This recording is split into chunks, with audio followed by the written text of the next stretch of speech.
ইতিহাস কেবল কিছু তারিখের সমষ্টি নয়, এটি হলো সাম্রাজ্যগুলোর সমাধিস্তম্ভ।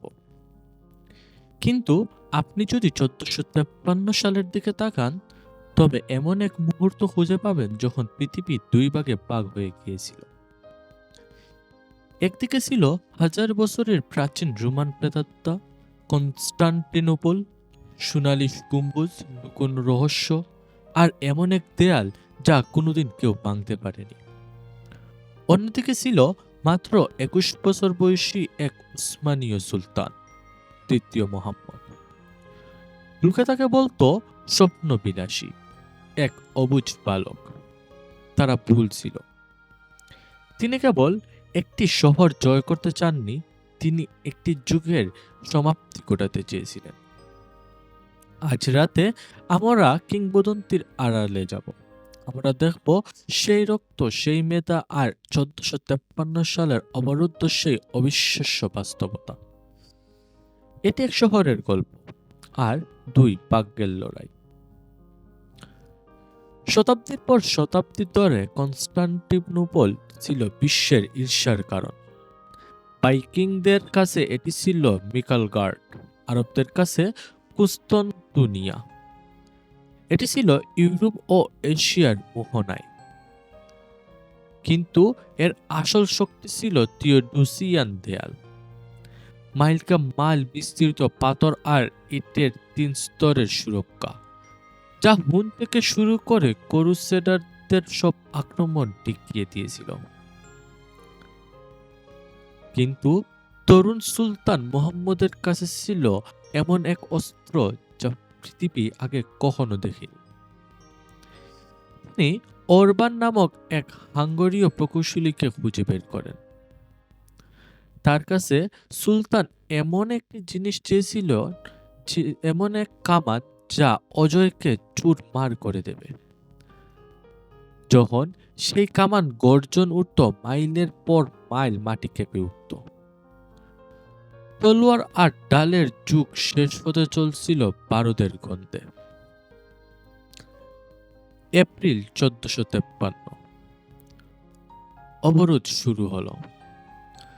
দিন রাত সেই দানবীয় কামানের গর্জন শোনা যেত। কিন্তু সম্রাট একাদশ কনস্টান্টাইনও দমে যাওয়ার পাত্র ছিলেন না। রাতের অন্ধকারে রোমানরা তাদের ভাঙ্গা দেয়াল মেরামত করে ফেলত। সুলতানের নৌবাহিনীও আটকে গিয়েছিল। গোল্ডেন হর্ন জলপথের মুখে এক বিশাল লোহার শিকল বসিয়েছিলেন রোমানরা, যাতে উসমানীয় জাহাজগুলো ভেতরে ঢুকতে না পারে। সপ্তাহের পর সপ্তাহ সুলতান মুহাম্মদ অপলক দৃষ্টিতে তাকিয়ে দেখতেন তার জাহাজগুলো বাইরে অকেজো হয়ে বসে আছে। গোটা বিশ্ব তাকিয়েছিল। যদি তিনি এখানে ব্যর্থ হন, তবে সুলতান হিসেবে তার রাজত্ব শুরুর আগেই শেষ হয়ে যাবে। তার প্রয়োজন ছিল এক অলৌকিক কিছু, বা এক পাগলামি। 22 এপ্রিলের সেই রাত, তা অসম্ভব ছিল, তাই ঘটল। যদি সমুদ্রপথ বন্ধ থাকে, তবে মুহাম্মদ সিদ্ধান্ত নিলেন তিনি স্থলপথ দিয়েই যাবেন। কল্পনা করুন সেই দৃশ্য, হাজার হাজার মানুষ আর বলদ, চর্বি মাখানো কাঠের পাটাতন, আর 17টির বিশালাকার যুদ্ধ জাহাজ পাহাড়ের ডাল বেয়ে উপরে তুলে হচ্ছে। গলাটার পাহাড় ডিঙ্গিয়ে, বন জঙ্গল মারিয়ে, চাঁদের আলোয় সেই জাহাজগুলো এগিয়ে চলল। পুরে যখন শহরের রক্ষকরা জানালা দিয়ে তাকালো, ভয়ে তাদের রক্ত হিম হয়ে গেল। উসমানীয় নৌবাহিনী তাদের পেছনের দরজায় দাঁড়িয়ে। সমুদ্রের একটি কুলাও নাসুরের গোল্ডেন হর্ন দখল হয়ে গেল। এটাই ছিল সেই মুহূর্ত যখন শহরের ভাগ্য নির্ধারিত হয়ে গিয়েছিল।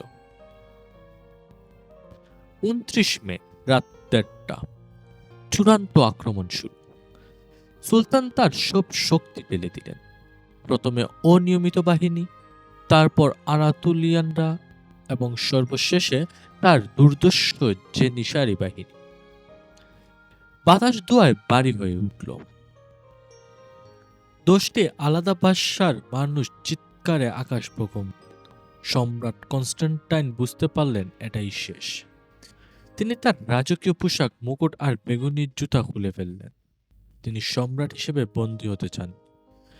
তিনি চেয়েছিলেন একজন সাধারণ সৈনিকের মতো লড়তে লড়তে মরতে। শৃঙ্খলা আর দুয়ার মধ্যে কেরকুপার্তা নামক একটি ছোট্ট গেট অসাবধানতাবশত খোলা থেকে গিয়েছিল। কয়েকজন উসমানীয় সৈনিক ভিতরে ঢুকে পড়ল। একটি পতাকা উঠল, চিৎকার ছড়িয়ে পড়ল, শহর দখল হয়েছে। 1500 বছর পর রোমান সাম্রাজ্য তাদের শেষ নিঃশ্বাস ত্যাগ করল পরিখার কাদামাটিতে। সুলতান মুহাম্মদ যখন শহরে প্রবেশ করলেন, তিনি সরাসরি গেলেন হাজিয়া সুফিয়ার দিকে।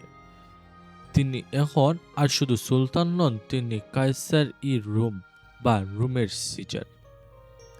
কিন্তু কনস্টান্টিনোপলের পতন একটি ডোমিনো ইফেক্ট শুরু করেছিল।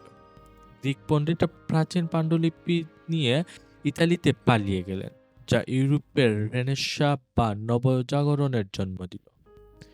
স্থলপথের বাণিজ্য বন্ধ হয়ে যাওয়ায় কলম্বাস আর ভাস্কো দা গামা বাধ্য হলেন সমুদ্রপথ খুঁজতে।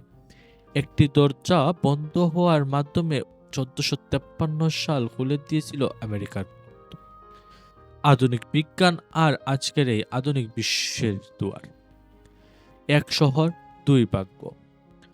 উসমানীয়দের জন্য এটি ছিল এক পরাশক্তির জন্য, রোমানদের জন্য এটি ছিল প্রাচীন জগতের শেষ চিহ্ন। ইতিহাস বিজয়ীরাই লেখে, কিন্তু ইতিহাস তাদেরই মনে রাখে যারা অসম্ভবকে সম্ভব করার স্বপ্ন দেখে। আপনি যদি সেই সময় থাকতেন, তবে কার পক্ষে দাঁড়াতেন? কনস্টান্টাইনের সাথে দেয়াল লড়াই করতেন, নাকি মোহাম্মদের সাথে পাহাড় দিয়ে জাহাজ টানতেন? ইতিহাসের এই মহাকাব্যিক যাত্রা যদি আপনার ভালো লাগে থাকে, তবে লাইক দিন এবং সাবস্ক্রাইব করুন। দেখা হবে পরের ভিডিও।